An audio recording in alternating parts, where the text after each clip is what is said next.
179만 년 전, 남아프리카 원더웨르크 동굴. 입구에서 안쪽으로 30m.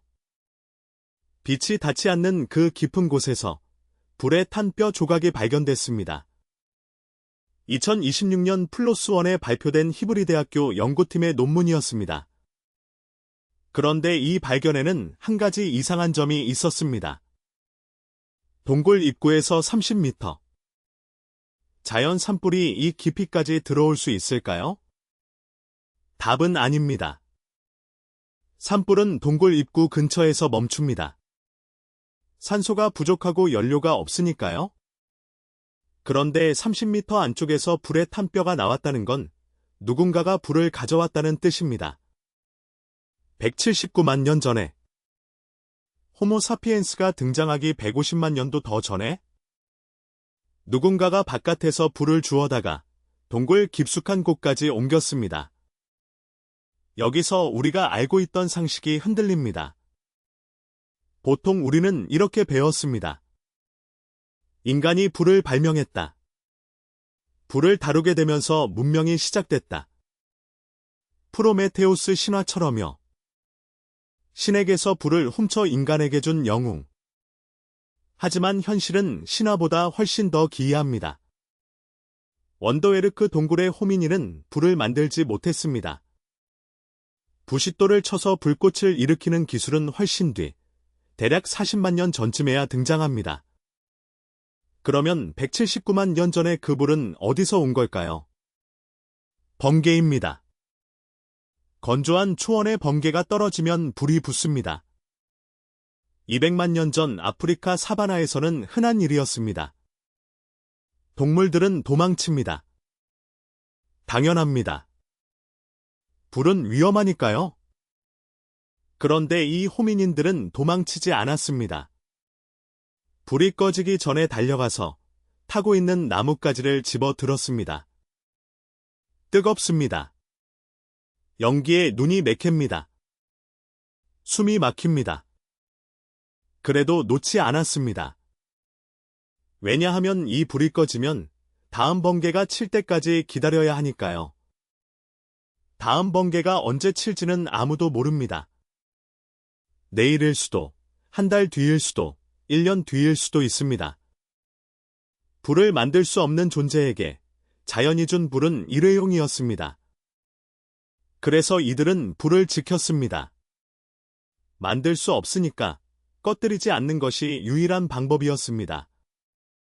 마른 나뭇가지를 모아 불씨를 먹이고, 바람을 막고, 비를 피하고. 이것이 단순한 본능이었을까요? 아닙니다. 이건 계획입니다. 불을 유지하려면 연료가 필요하다는 걸 알아야 합니다. 어떤 나무가 오래 타는지도 알아야 합니다. 젖은 나무와 마른 나무를 구분해야 합니다. 바람의 방향을 읽어야 합니다. 그리고 이 모든 걸 이동하면서 해야 합니다. 원더웨르크 동굴에서 발견된 불의 흔적은 한 번이 아닙니다. 여러 층위에서 반복적으로 나왔습니다. 이건 우연히 한 번 불을 가져온 게 아니라는 뜻입니다. 세대를 넘어 기술이 전해졌다는 뜻입니다. 잠깐 생각해 보겠습니다. 불을 만들지 못하는 존재가 불을 유지하고 운반하고 다음 세대에 전달하고 있었습니다. 이건 무엇을 의미할까요? 이건 지능입니다. 그것도 꽤 높은 수준의 지능입니다. 우리는 지능을 보통 도구 제작으로 측정합니다. 돌을 깨서 날카롭게 만들 수 있으면 똑똑하다고 봅니다. 하지만 불을 유지하는 능력은 도구 제작보다 더 복잡한 인지를 요구합니다. 도구는 만들어 놓으면 끝입니다. 하지만 불은 돌보지 않으면 죽습니다. 불은 도구가 아니라 살아있는 존재처럼 다뤄야 하는 기술이었습니다. 그리고 여기에 이 이야기의 핵심 반전이 있습니다. 불을 만들지 못한다는 약점이 오히려 인류의 가장 강력한 능력을 만들어냈습니다. 혼자서는 불을 지킬 수 없습니다. 잠을 자야 하니까요. 누군가는 밤새 불을 지켜야 합니다. 먹이를 구하러 나간 사이에도 누군가는 남아서 불을 돌봐야 합니다. 불을 유지하려면 역할 분담이 필요합니다. 협력이 필요합니다. 의사소통이 필요합니다. 불을 못 만드는 약점이 협력이라는 초능력을 강제한 겁니다. 못 만들기 때문에 지켜야 했고, 지키려면 함께해야 했고, 함께하려면 소통해야 했습니다. 불을 만들 수 있었다면 이 모든 게 필요 없었을 겁니다. 성냥 하나면 해결되는 문제를 179만 년 전에 호미니는 집단 전체의 조직력으로 풀었습니다. 그리고 그 조직력이 결국 언어를 만들고, 문화를 만들고, 문명을 만들었습니다. 2026년 논문의 연구진은 이렇게 결론을 내렸습니다.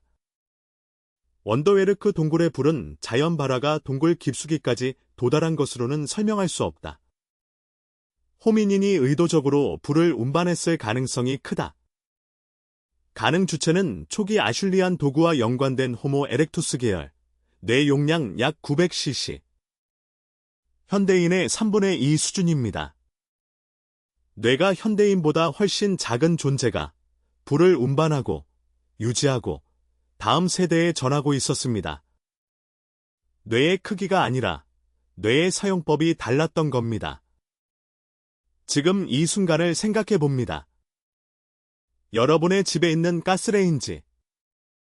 버튼 하나로 불이 켜집니다. 우리는 불을 너무 쉽게 만들 수 있게 됐습니다. 하지만 179만 년 전에는 그 불 하나를 지키기 위해 잠을 줄이고, 비를 맞고, 바람과 싸우고, 집단 전체가 움직여야 했습니다. 그 절박함이 우리를 만들었습니다. 불을 만들 수 없는 약점이 없었다면 협력할 이유도 없었을 겁니다. 소통할 필요도, 계획을 세울 필요도, 역할을 나눌 필요도요. 약점이 문명의 씨앗이었습니다. 여러분이 오늘 저녁 가스레인지 버튼을 누를 때 그건 179만 년 전 누군가가 번개에 불을 주어 동굴 깊숙이 옮긴 그 순간과 연결되어 있습니다. 우리는 불을 발명한 종이 아닙니다. 불을 훔쳐 옮긴 종입니다. 만들지 못하는 것을 지키기 위해 함께하는 법을 배운 종입니다. 가장 나약한 기술이 가장 강력한 문명을 낳았습니다. 페이지는 여기까지입니다. 다음에는 또 어떤 뒤집힌 이야기가 기다리고 있을지 궁금하시다면 구독과 좋아요 부탁드립니다.